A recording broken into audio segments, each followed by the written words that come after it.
Para ulama salaf kita dari sahabat dan tabi'in, tabi'in, orang-orang saleh yang sudah faham wahyu Al-Quran dan Sunnah, maka mereka selalu lisannya, kalau lagi tidak ngomong sama orang, dua hal. Alhamdulillah atau astagfirullah. Terus begitu.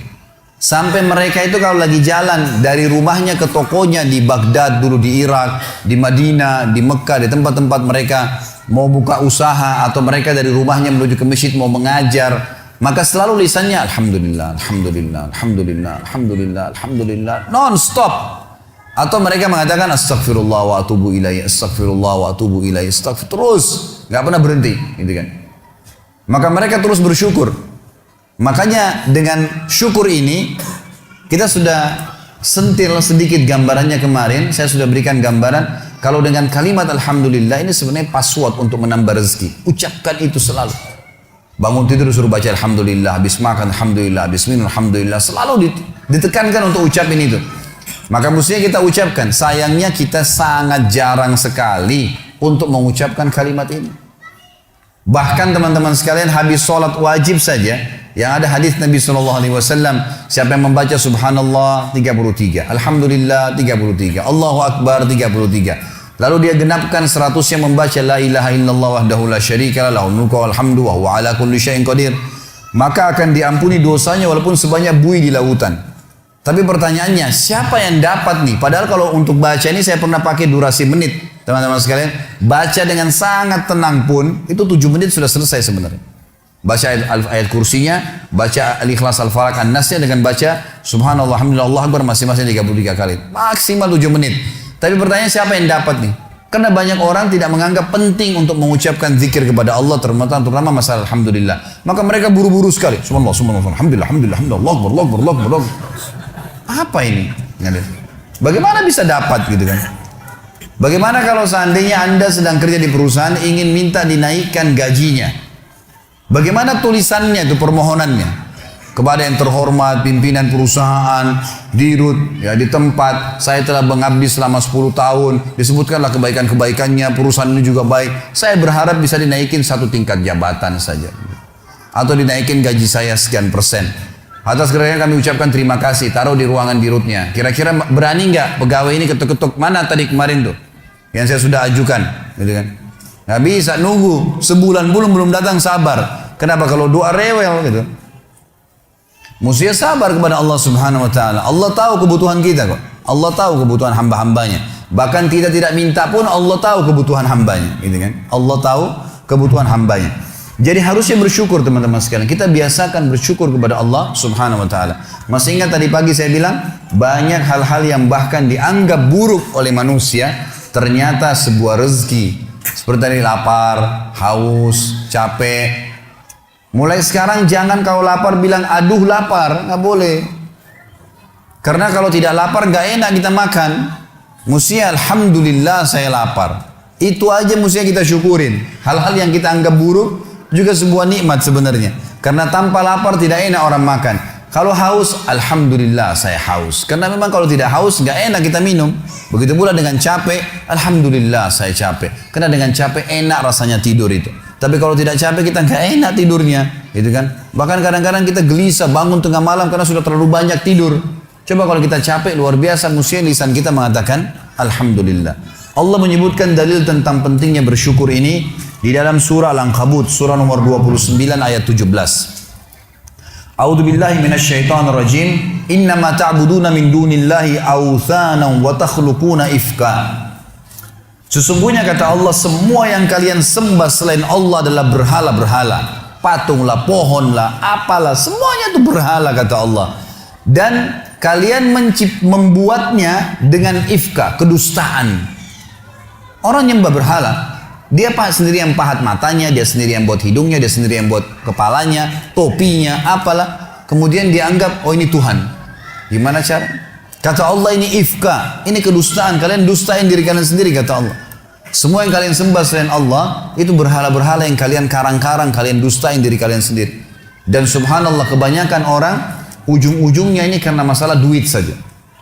Banyak kita ambil ruang lingkup orang Islam saja misalnya. Ada seorang, dikenal namanya Badawi di Mesir. Nanti kita tarik ke Indonesia ini contohnya. Badawi ini di Mesir sebenarnya dulunya bukan seorang alim ulama, orang biasa, tapi dikenal di masyarakat. Waktu dia meninggal, karena dia sering baik sama masyarakat, ada satu masyarakat wakafin tanah di kebunnya, ini buat kuburannya si Badawi.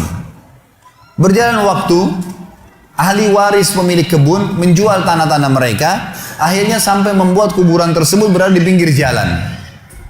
Lewatlah dua orang yang fasik.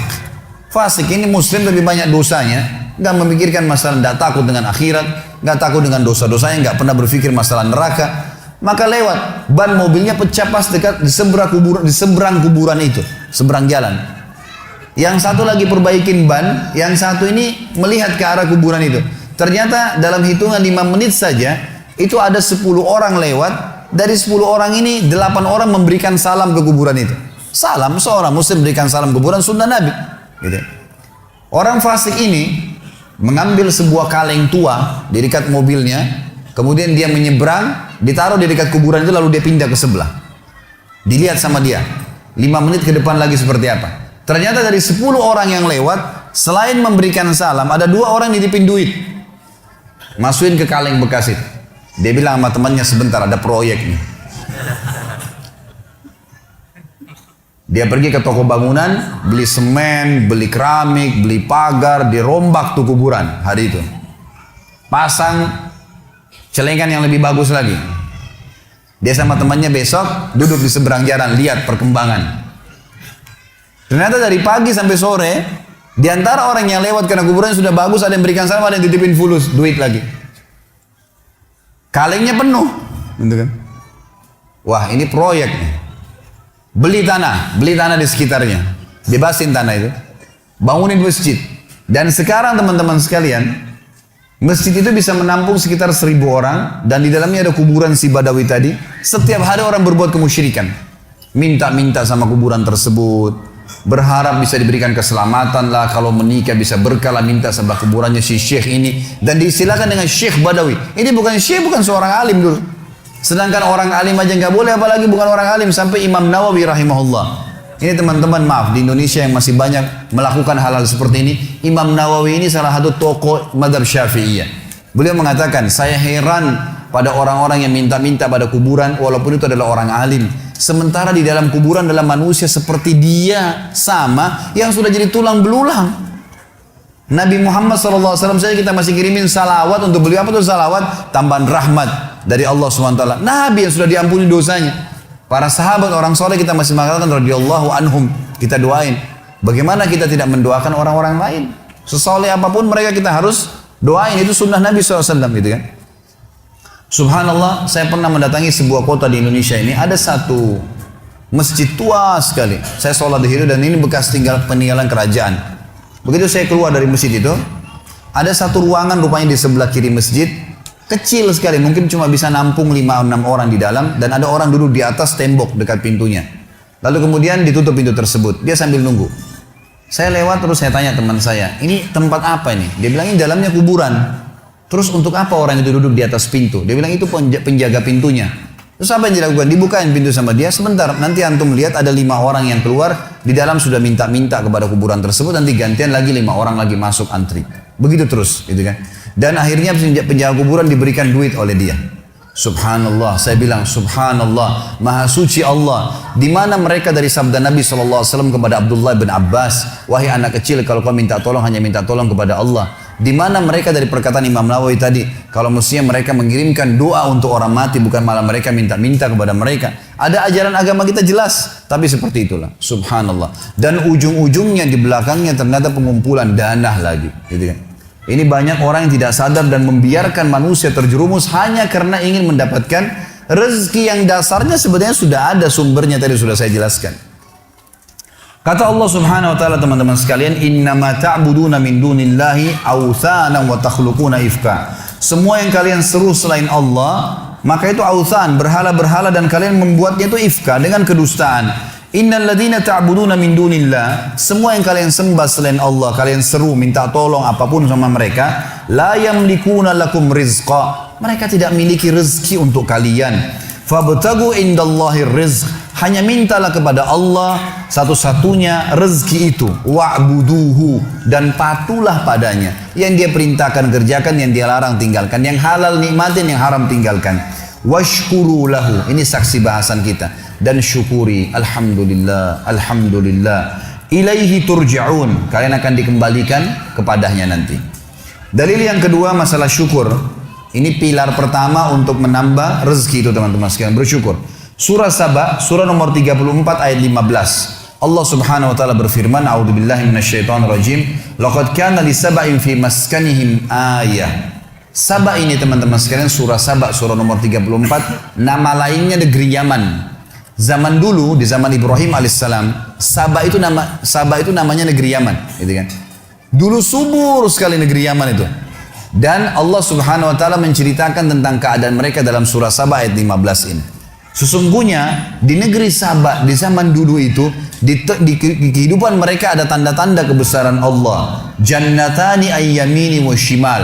Di sisi timur dan baratnya itu ada kebun-kebun yang lebat. Dijelaskan dalam sebuah riwayat Nabi SAW bahwasanya dulu di negeri Saba ini ada Saddul Ma'rib namanya. Ada bendungan Ma'rib.